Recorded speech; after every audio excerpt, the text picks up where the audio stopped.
네, 안녕하십니까. 저는 일산백병원 신경과 박혜리입니다.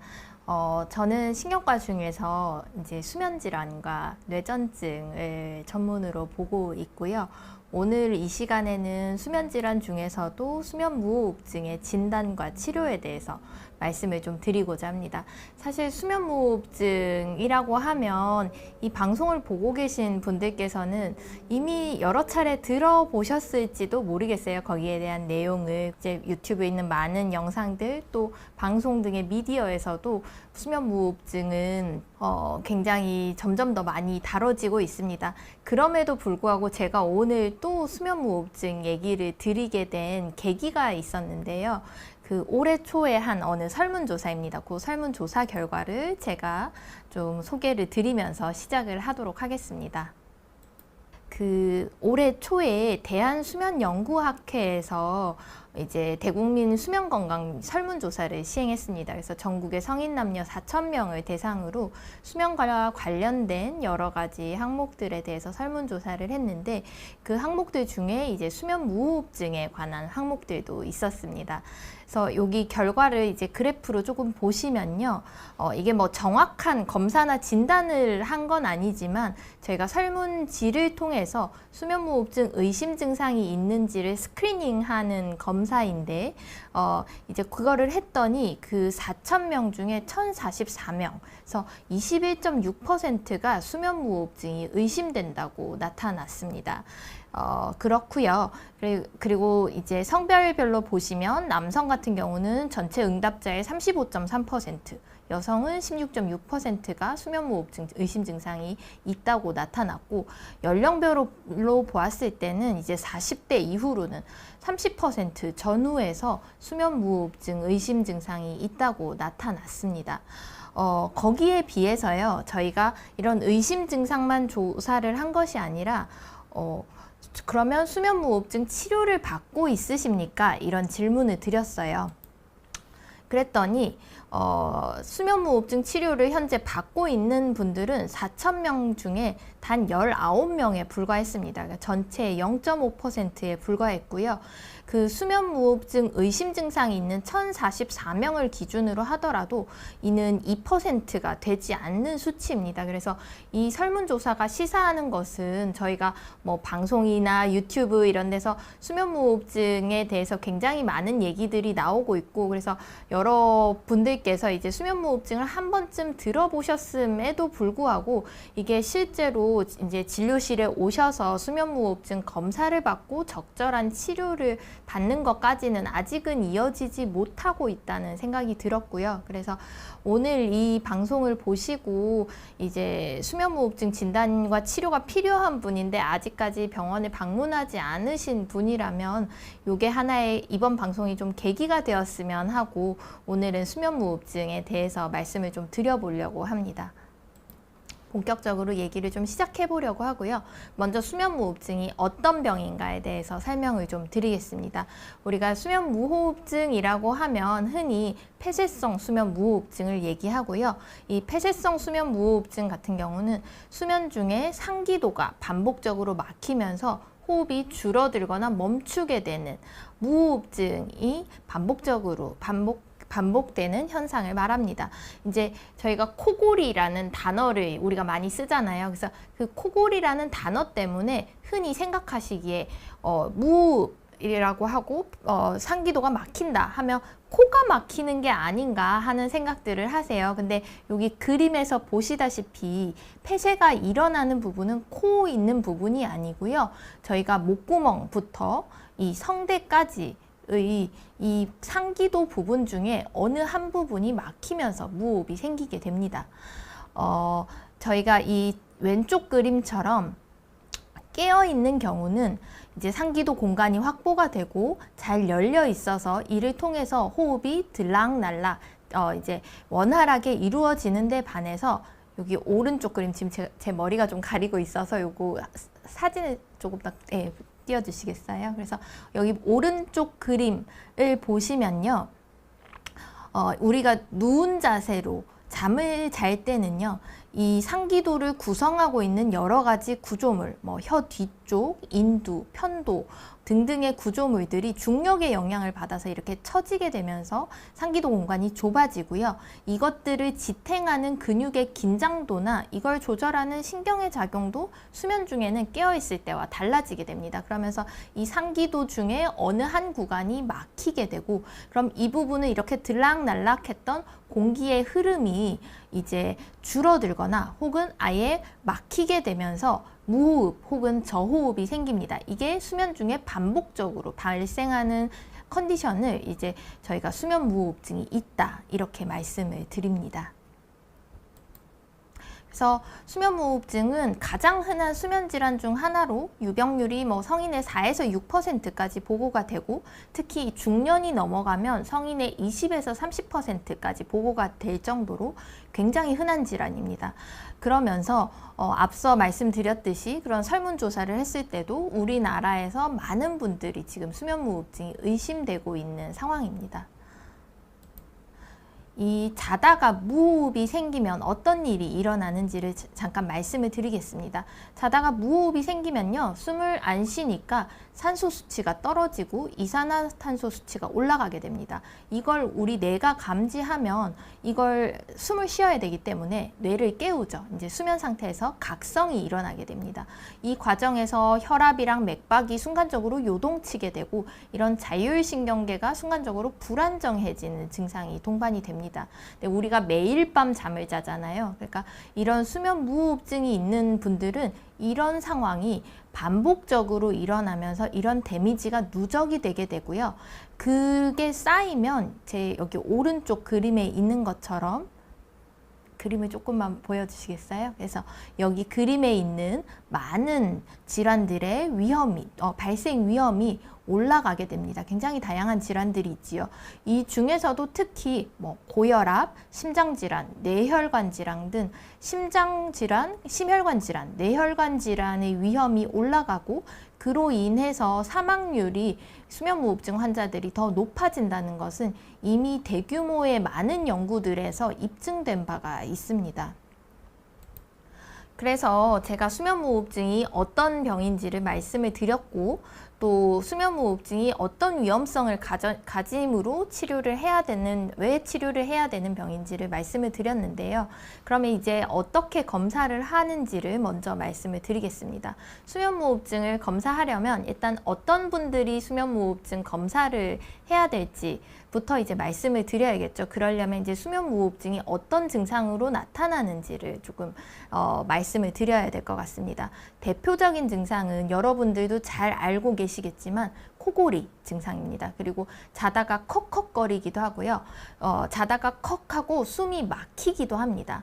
이런 증상들이 이제 반복적으로 발생을 하는데, 이런 증상들을 말씀드릴 때 제가 꼭 강조하고 싶은 것은요, 이런 증상들이 본인이 스스로 자각하는 경우도 있습니다. 수면 중에 일어나는 일이긴 하지만 스스로 내가 코를 골았다, 수면 중에 숨이 막혔다, 컥컥거렸다, 이걸 자각하시는 분들도 있지만 그거를 전혀 자각을 못 하시는 분들도 있습니다. 오히려 옆에 같이 주무시는 배우자, 이제 베드 파트너가 이런 증상들을 보고해서 병원에 데리고 오는 경우도 흔한데요. 그렇기 때문에 이런 증상은 스스로 모를 수 있다. 그래서 옆에 같이 주무시는 분들에게 조금 귀를 기울여 보자, 이런 말씀을 드리고 싶습니다.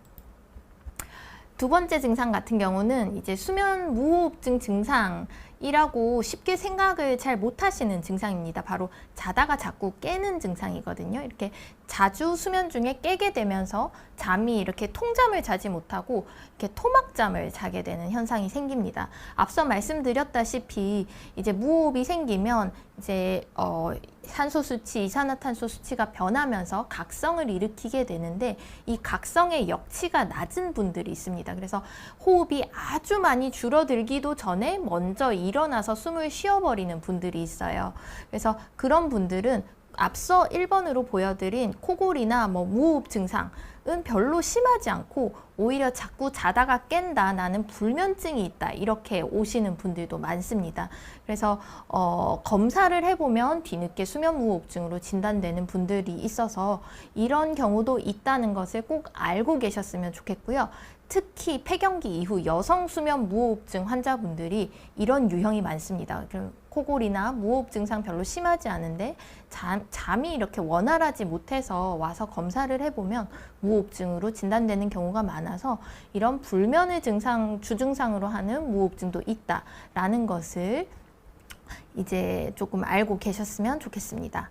세 번째 증상은 주간 졸림, 피곤, 집중력 저하 등의 낮에 일어나는 기능 저하 현상입니다. 앞서 보여드렸다시피 무호흡증이 있으면 잠이 토막나고 잠의 질이 떨어집니다. 그러니까 잠이 가지는 그 리프레시하는 기능이 떨어질 수밖에 없죠. 그래서 적지 않은 시간 동안 내가 잠을 잤는데 그러고 나서도 뭔가 개운하지가 않고 낮에 계속 졸리고 피곤한 증상이 반복된다면 본인의 수면이 단순히 잠을 적게 잔 것이 아니라 수면의 질에 어떤 문제가 있는지를 생각을 해보셔야 되고, 그때 대표적으로 고려해야 할 질환이 이 수면 무호흡증입니다. 그래서 이런 증상도 있다 알고 계시고, 마지막으로 말씀드려야 될 거는 아침 두통입니다. 평소엔 두통이 없는데 자고만 일어나면 머리가 아프다, 이런 증상이 반복되면요, 이 두통이 수면 중에 무호흡이 생기면서 이제 뇌 혈류 상태가 변해가지고 두통이 유발되는 경우가 있거든요. 그래서 아침 두통이 반복되는 분들은 특별히 수면과 관련된 다른 증상이 없으시더라도 무호흡증을 한 번쯤은 의심을 해보셔야 됩니다. 그래서 제가 진료실에서 이런 말씀을 드리면서 이제 이런 증상이 의심되니까 수면 검사를 한번 해봅시다, 이렇게 말씀을 드리면 꼭 이런 질문을 하시는 분들이 있습니다. 그래서 선생님 말씀 알겠고 옆에서 제가 들으니까 저 코를 많이 곤다고 하긴 하고 컥컥거린다고 하긴 한다. 그런데 선생님 저는 전혀 불편한 것이 없다. 나는 잠도 잘 자고 낮에 졸리지도 않아요. 이런 경우 제가 그냥 이렇게 살면 안 될까요? 이렇게 물어보시는 분들이 사실은 꽤 있거든요. 그래서 이런 분들에게 제가 조금 드리고 싶은 말씀을 정리해서 한번 가져와 봤습니다. 사실은 저희가 이 수면 무호흡증이라는 커다란 하나의 진단으로 많은 환자들을 이렇게 묶어서 얘기하고 있지만, 그 수면 무호흡증 환자들을 들여다보면 나타나는 임상 양상, 호소하는 증상이 굉장히 다양합니다. 다양해서 최근 10년간은 이러한 수면 무호흡증 환자들의 임상 양상 유형을 나누고 거기에 대한 연구들이 굉장히 이제 의학계에서 많이 이루어져 왔습니다. 그래서 대표적인 연구를 소개해 드리면 이게 유럽 호흡기 저널에 실렸던 연구인데, 아이슬란드 수면 코호트 연구고요. 822명의 중등도 이상의 수면 무호흡증 환자들이 호소하는 증상을 분석을 했습니다. 그래서 클러스터 어널리시스, 그 군집 분석이라는 어떤 그런 통계 방법을 통해 가지고 이 무호흡증 환자를 크게 3가지 그룹으로 나눴습니다. 그래서 보시면 첫 번째 환자는 앞서 불면 증상 잠깐 말씀드렸지만 잠이 원활하지 않다, 잠을 잘 못 잔다를 호소하는 그룹. 두 번째는 낮에 졸린다, 낮에 생활에 지장이 있다를 호소하는 그룹. 그리고 세 번째 그룹이 특별히 불편한 게 없다. 근데 이제 다른 이제 수면 무호흡증과 관련된 이제 질환이 있어서 검사하다 보니 무호흡증으로 진단이 된 그룹입니다. 이 세 번째 그룹이 전체 24.7%로 나타났어요, 이 연구에서는. 그래서 분명히 무호흡증 환자분들 중에 적지 않은 수가 특별히 불편한 건 없는데 무호흡증이 있는 분들이 분명히 있습니다. 근데 이런 분들이 동반 질환이 있어서 이 무호흡증을 진단받았다라고 하는 이 연구가 시사하는 바는 무호흡증 때문에 생기는 불편함이 없다고 해서 무호흡증과 관련된 그런 여러 가지 합병증 발생의 위험이 없는 것은 아니라는 것을 이제 분명히 얘기해 주는 연구이지요.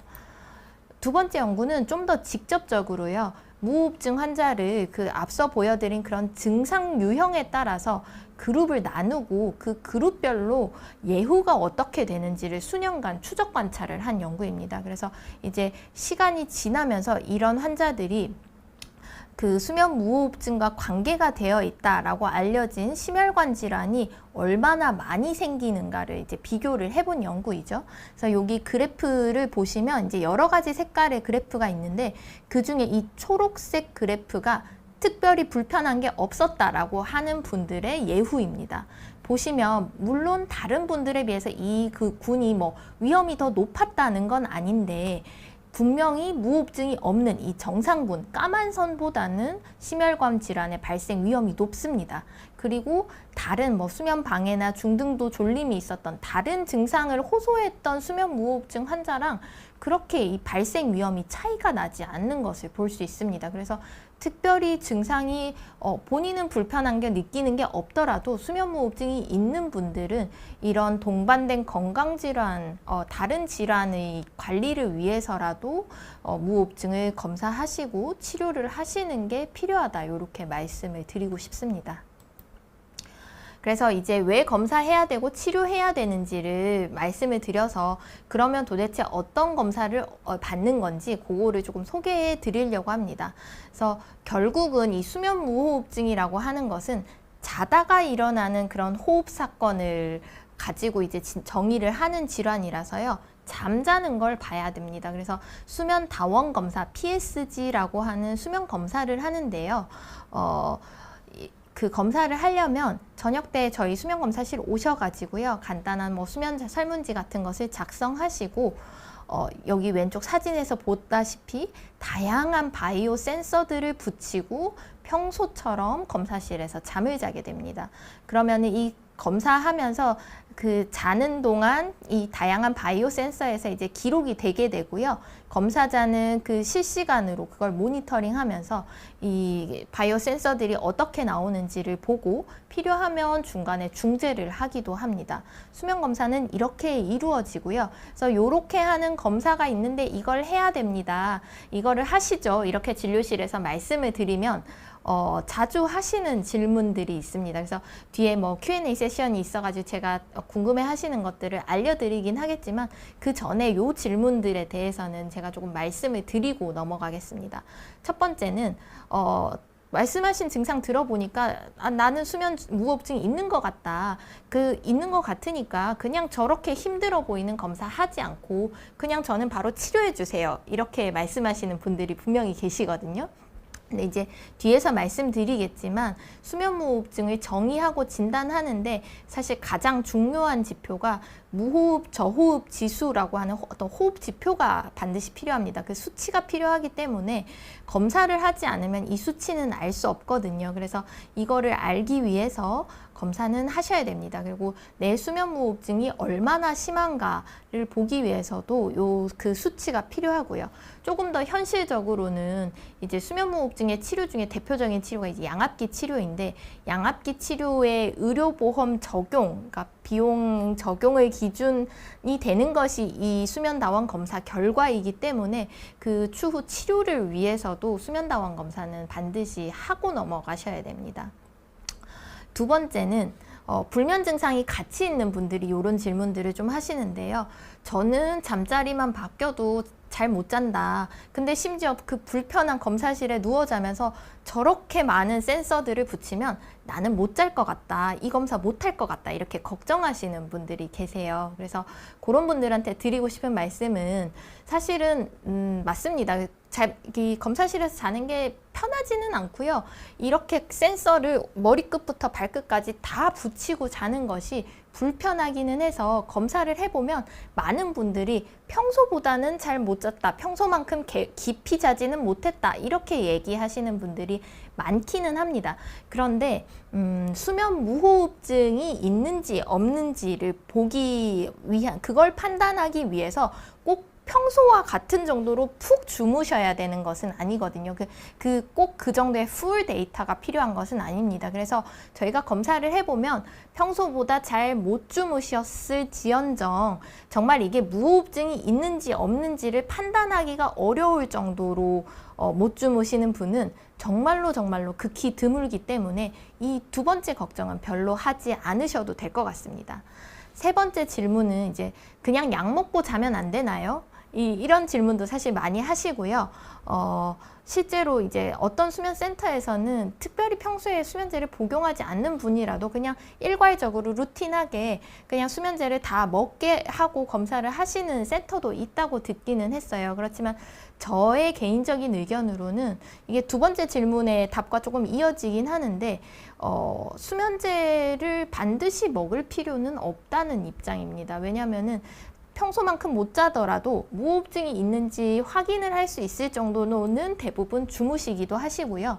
또 평소에 불면이 없고 수면제를 전혀 복용하시지 않던 분이 수면제를 복용을 하고 그날 검사를 하게 되면 오히려 그 약이 검사 결과에 영향을 미칠 수도 있습니다. 그래서 저는 그렇게 수면제를 그냥 일괄적으로 다 먹고 검사하는 방법을 별로 추천하지는 않고요. 다만 만성불면증이 있고 이미 오랜 시간 매일매일 수면제를 복용하셨던 분들 같은 경우에는 사실 저희가 그 환자의 평소 잠을 봐야 되는 검사이기 때문에 그걸 굳이 끊고 검사하지는 않고 평소와 동일하게 수면제를 복용하고 검사를 하시도록 저희가 안내를 드리고 있습니다. 그래서 다음은 수면 검사를 이렇게 했으면 이걸 가지고 어떻게 의사들이 수면무호흡증을 진단을 하는지 판단을 하는지를 이제 좀 말씀을 드리겠습니다. 그래서 저희가 이렇게 다양한 센서들을 붙였는데 그 중에 이제 코에 호흡을 감지하는 호흡 센서도 있고요. 산소 포화도를 보는 센서도 있고 뇌파를 붙여서 자다가 깨는 각성을 체크하기도 합니다. 그래서 이런 것들을 종합적으로 이제 판단을 해서 무호흡이 일어난 이벤트, 저호흡이 일어난 이벤트를 그 정의에 따라서 체크를 하고요. 그 횟수를 셉니다. 이번 그 하룻밤 자는 동안 몇 번 정도 무호흡과 저호흡이 있었는지를 횟수를 세고 그걸 가지고 이 AHI라고 하는 무호흡 저호흡 지수를 계산을 합니다. 이 무호흡 저호흡 지수는 평균적으로 1시간에 무호흡 혹은 저호흡이 몇 번 일어났는지를 알려주는 수치이고요. 그래서 총 무호흡 저호흡 발생 횟수를 다 더한 것을 총 수면 시간으로 나눈 값입니다. 그래서 이 무호흡 저호흡 지수가 5가 넘으면서 5 이상이면서 앞서 말씀드린 그런 수면무호흡증의 증상이 있을 경우는 수면무호흡증으로 저희가 진단을 하고요. 이 무호흡 저호흡 지수가 15가 넘어가면 증상과 상관없이 수면무호흡증이 있다 이렇게 정의를 합니다. 앞서 말씀드린 대로 이 무호흡 저호흡 지수를 가지고 수면무호흡증이 얼마나 심한가도 저희가 말씀을 이제 분류를 하는데 이 무호흡 저호흡 지수가 5에서 15인 경우는 가벼운 수면무호흡증이 있다 이렇게 분류를 하고 15에서 30 사이인 경우에는 중등도의 수면무호흡증이 있다 이렇게 얘기를 하고 30 이상이면 수면무호흡증이 심하다 이렇게 분류를 하고 있습니다. 그래서 일반적으로는 무호흡 저호흡 지수가 15 이상인 중등도 이상의 수면무호흡증부터는 좀 더 적극적인 치료를 하는 것으로 되어 있습니다. 그래서 이제 수면무호흡증을 어떻게 진단을 하는지까지 저희가 말씀을 드렸고 마지막으로 이제 수면무호흡증 환자의 그 치료에 대해서 소개를 하고자 합니다. 그래서 일상생활 속에서 이제 환자분들이 지킬 수 있는 생활 수칙을 먼저 말씀을 드릴 텐데요. 이게 참 말하기는 쉬운데 실천하기가 어려운 것이긴 한데 체중 관리하시는 것이 굉장히 중요합니다. 체중이 늘면요, 이 상기도 주변의 구조물들이 두꺼워지면서 그 상기도 공간이 줄어들게 됩니다. 줄어들게 되고 뱃살이 나오잖아요. 그럼 누웠을 때 이 뱃살이 이렇게 위로 밀려오면서 호흡 생리도 변하게 돼요. 그래서 무호흡증이 악화되기 때문에 과체중인 분들은 체중을 줄이고 정상 체중인 분들은 그 체중을 유지하는 것이 사실은 굉장히 중요합니다. 그렇고 운동 같은 경우는 체중 관리를 위해서도 필요하지만 운동 자체가 수면무호흡증의 이제 개선에 효과가 있다고 알려져 있기 때문에 규칙적인 운동 하시는 것도 중요합니다.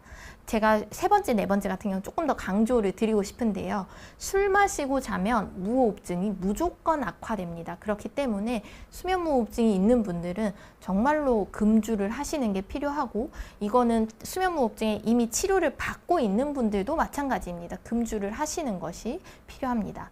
그리고 술뿐만 아니라 여러 가지 약물들, 이제 진정 효과가 있는 약물들, 수면제, 안정제, 그리고 마약성 진통제 같은 경우는 호흡 억제 작용이 있어요. 그래서 이 무호흡증을 유발하거나 악화시킬 수 있기 때문에 무호흡증 환자가 같은 경우는 이런 약물 복용에도 좀 유의하셔야 됩니다.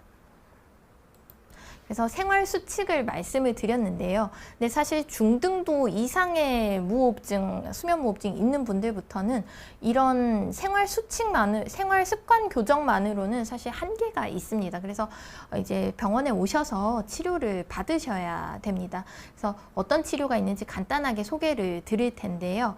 아쉽게도 뭐 아직까지 이렇게 근거가 많이 알려진 치료 중에 간단하게 약 먹고 수면 무호흡증이 좋아질 수 있는 치료는 아직까지는 없습니다. 그래서 조금 이렇게 힘들다고 느끼실 수 있는 치료를 해야 되는데 가장 많이 시행되고 있는 수면 무호흡증의 표준 치료는 양압기 치료입니다. 그래서 이렇게 마스크를 쓰고 주무시고 이 마스크가 양압기 기계와 호스를 통해서 이렇게 연결이 되어 있으면 수면 중에 아까 말씀드린 그런 무호흡 사건이 발생할 때 기계가 그것을 감지하고 이 호스를 통해서 마스크를 통해서 일정한 기압을 불어 누워줘서 그 상기도를 이렇게 열어주는 작용을 합니다. 이런 치료를 양압기 치료라고 하고 요건 조금 더 자세히 말씀드릴 거고요. 이 양압기 치료를 거부하시는 분이나 혹은 이걸 해봤는데 도저히 이거를 적응하지 못하고 치료를 실패하시는 분들 같은 경우는 대안적으로 이런 구강장치나 수술적 치료를 하기도 합니다. 구강장치 같은 경우는 이렇게 교정기처럼 이렇게 끼고 주무시는 건데요. 이 하악을 앞쪽으로 조금 당겨주는 역할을 하는 구강장치를 끼므로써 이 뒤쪽에 상기도 공간이 조금 더 열려지는 효과가 있어요. 그래서 이런 치료를 하기도 하고 수술적 치료를 하기도 하는데 이제 상기도를 막게 하는 상기도의 여러 구조물들을 일부 절개하거나 혹은 조금 타이트하게 묶어주거나 하는 수술적 치료, 우리가 흔히 코골이 수술이라고 얘기하는 그런 수술적 치료를 하기도 하고요.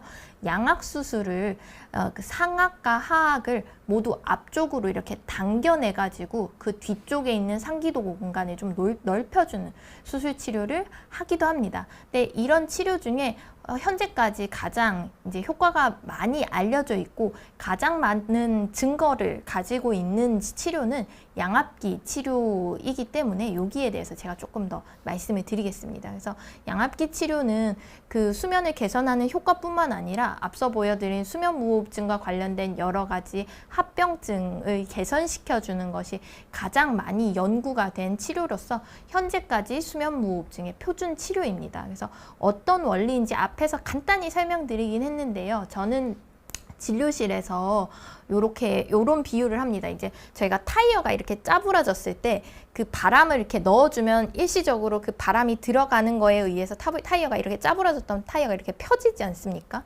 이것도 같은 원리로 이 폐쇄가 순간적으로 이렇게 콜랩스가 돼서 폐쇄가 일어나는 상기도의 부분을 그때 이 마스크를 통해 가지고 기압을, 그러니까 말 그대로 바람, 공기 압력을 넣어줘서 지금 제가 얼굴이 조금 가리는데요. 여기 요 상기도 공간을 열어줌으로써 호흡 기류가 원활하게 소통이 되도록 해주는 치료를 이제 저희가 양압기 치료라고 하고요. 한 가지 알고 계실 거는 이 양압기 치료, 무호흡증에서 쓰는 양압기 치료 같은 경우는 이쪽으로 산소가 들어가진 않습니다. 이게 상기도가 막히면서 물리적으로 공기가 흐름이 없어져서 그런 거지 이게 폐의 문제와는 또 별개이기 때문에 산소가 들어가는 것은 아니고 정말로 기압, 공기 압력을 넣어줘서 여기 막히는 이 찌그러진 상기도를 좀 펴주는 치료라고 생각하시면 됩니다.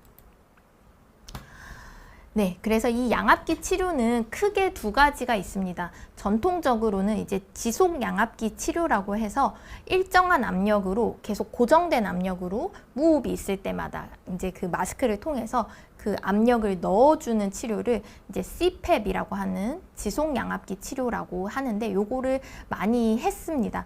그래서 이 경우에는 이제 환자마다 들어가는 적정 압력이 다르기 때문에 그 적정 압력이 얼마인지를 찾아주는 과정이 필요해요. 그래서 조금 번거롭지만 앞에 수면 무호흡증을 진단하기 위해 했던 그 수면 검사를 한 번 더 시행을 하고 이 두 번째 시행하는 수면 검사 같은 경우는 이제 수면 검사를 하면서 양압기를 직접 씁니다. 쓰고 낮은 압력부터 여기 이렇게 순차적으로 압력을 올려가면서 앞서 보여드린 그런 무호흡이 없어지는 압력 지점을 찾고 코골이나 산소 포화도 저하가 없어지는 그 적정 압력을 찾습니다. 그래서 요 검사를 한 번 더 해서 압력을 찾으면 그 압력으로 고정을 시켜서 양압기를 쓸 때 무호흡이 생길 때마다 그 고정된 압력으로 기압이 들어가게 됩니다. 이게 CPAP이라고 하는 지속 양압기 치료고요.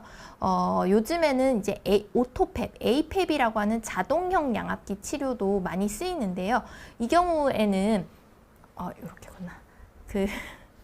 네, 그래서 그 압력의 범위만 저희가 설정을 해줍니다. 압력의 범위를 뭐 4에서 14, 뭐 6에서 10 이런 식으로 압력의 범위만 설정을 해주면 이제 기계가 무호흡을 감지하고 압력을 넣어가면서 그 기계의 알고리즘에 따라서 그 무호흡이 없어지고 그 기도가 열리는 압력을 찾아요. 그래서 수면 기간 동안 압력이 끊임없이 이렇게 올라갔다 내려갔다를 반복하면서 적정 압력으로 이제 무호흡을 치료를 하게 됩니다.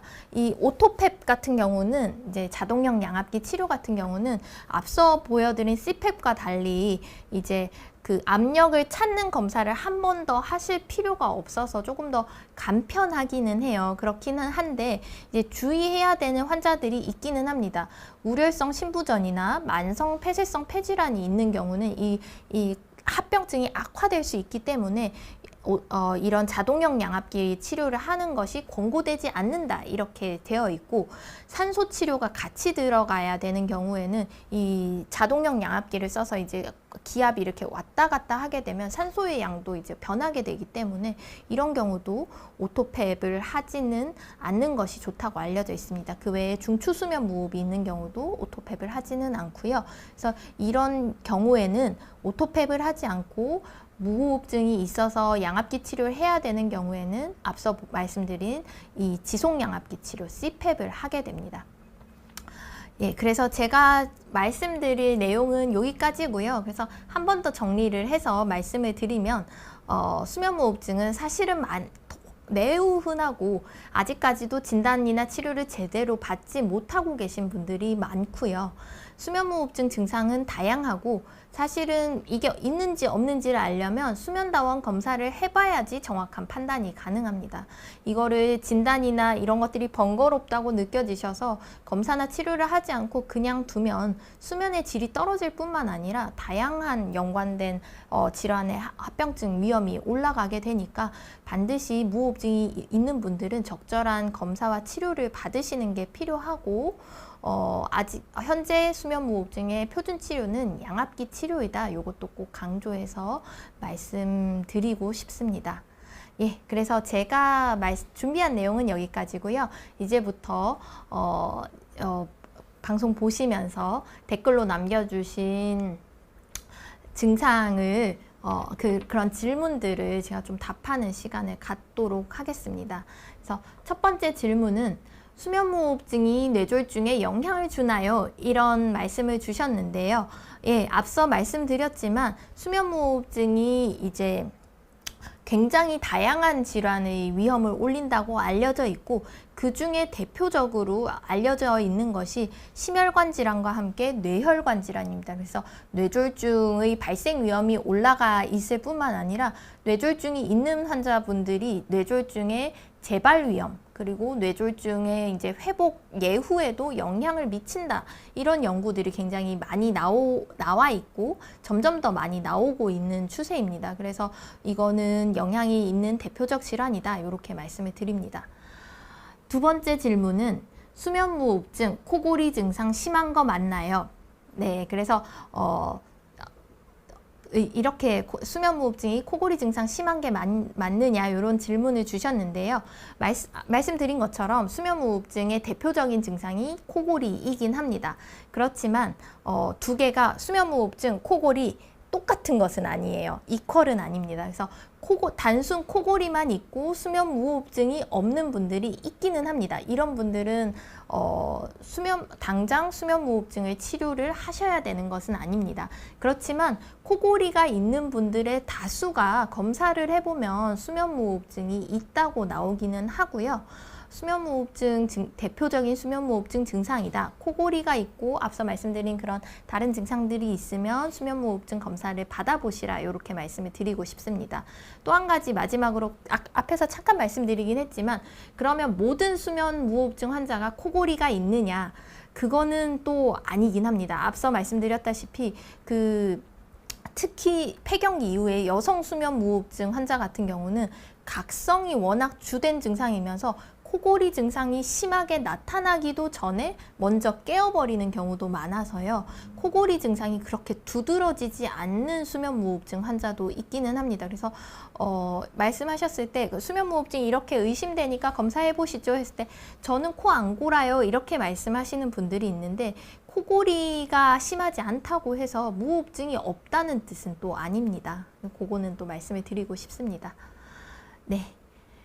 그 다음 질문 보겠습니다. 선생님, 저는 코를 골지 않는데도 수면무호흡으로 잠을 깨고 남편도 자다가 놀라서 저를 깨워요. 어떻게 해야 할까요? 그래서 아마 컥 하면서 깨는 게 분명히 있으시고 그거를 본인도 자각하시고 배우자분도 느끼시는 것 같아요. 그래서 이거는 무호흡 증상 맞고요. 이게 얼마나 잦고 얼마나 심하냐를 봐야 될 것 같기는 한데요. 수면무호흡증이 정말로 의심되는 상황이긴 해서 이 또 여성 환자분이시잖아요. 앞서 말씀드린 케이스에 굉장히 합당한 게 아닌가 해서 수면무호흡증 검사를 이제 수면클리닉 방문하셔서 검사를 한번 해보시는 게 좋을 것 같습니다.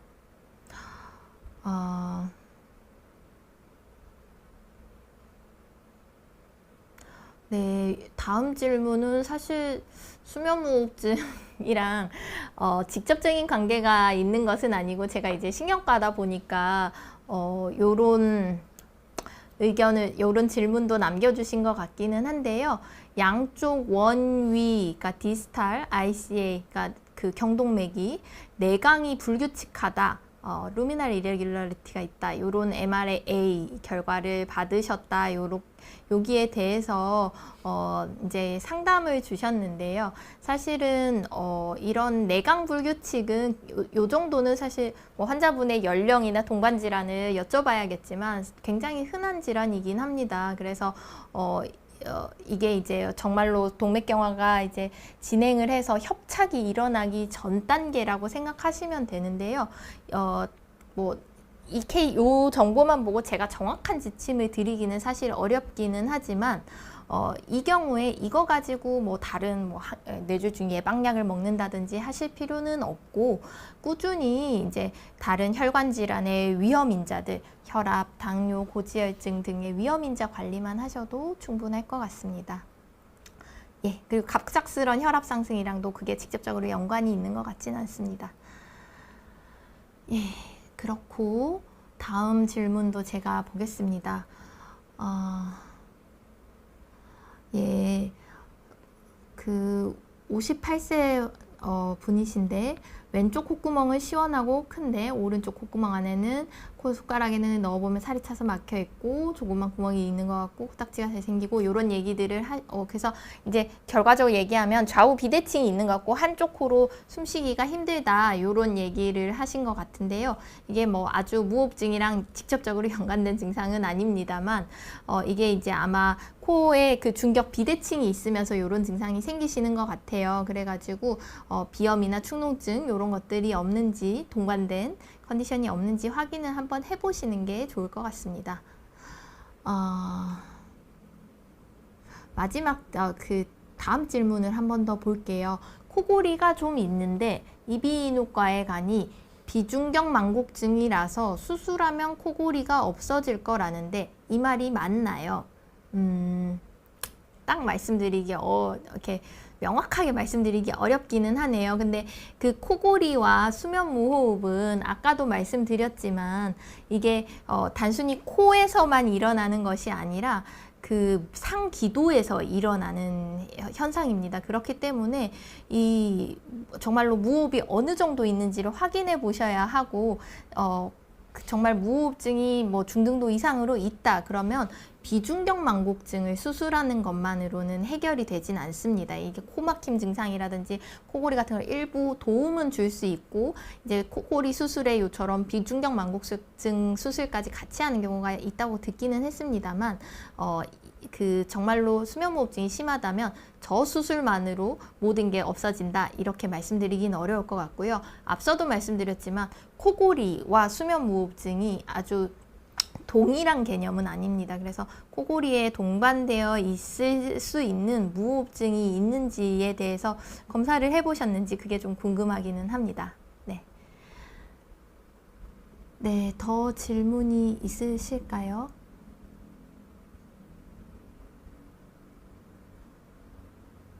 네, 다음 질문은 호흡곤란 때문에 잠을 못 자는데요. 어떻게 해야지 되나요? 이것 참 제가 여기서 딱 말씀드리기가 어렵긴 하네요.